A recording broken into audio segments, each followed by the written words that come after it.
Assalamualaikum warahmatullahi wabarakatuh. Perkenalkan, nama saya Okta Rizkanto Putra dengan NIM 2024019010. Di sini saya akan menjelaskan memperhatikan hasil pekerjaan saya. Soal pertama yaitu mencari gaya aksial dan tegangan normal pada batang penyangga lampu gantung. Pertama, kita cari dulu berat lampunya. Dari soal perhitungan NIM, kita tahu massa lampunya 80 kg. Kita balikan dengan gravitasi 9,81 meter sekon kuadrat sehingga didapat berat lampunya sebesar 784,8 Newton. Kedua, kita mencari gaya tarik batang pada AB dan BC menggunakan hukum keseimbangan. Batang AB posisinya miring membentuk sudut 60 derajat.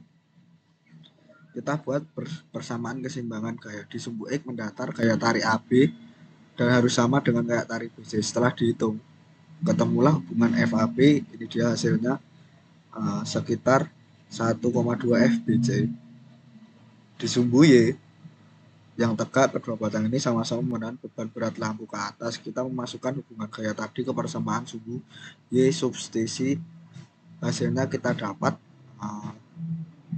gaya pada batang BC yaitu FBC sama dengan 427,6,70 Newton dan gaya pada batang AB yaitu 524,04 Newton.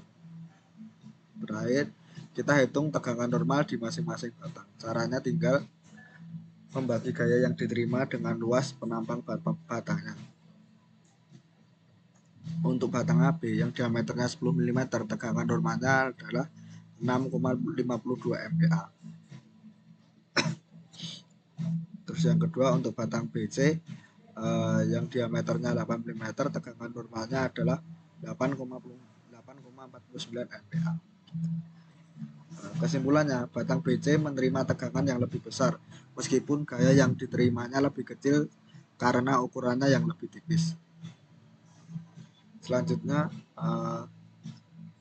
kita masuk ke pembahasan kedua yaitu lingkaran Mohr. Lingkaran ini dipakai untuk melihat kondisi tegangan di dalam material dari berbagai sudut. Berdasarkan angka NIM saya, kita punya modal data awal yaitu tegangan sumbu X sebesar 90 MPa megapascal, tegangan sumbu Y sebesar min 22 MPa dan tegangan geser RXY kuadrat sebesar 30 MPa. Untuk membuat lingkaran ini, langkah-langkahnya perhitungannya sangat mudah. Yaitu kita cari dulu titik pusat lingkaran atau tegangan rata-rata. Caranya tinggal menjumlahkan AX dan OY AY lalu dibagi 2, ketemulah titik pusatnya di koordinat 34 MPa. Yang kedua, kita hitung jari-jari lingkarannya pakai rumus Pythagoras. Hasil perhitungannya memberikan nilai jari-jari sebesar 66,04 MPa. Ini ya perhitungannya teman-teman.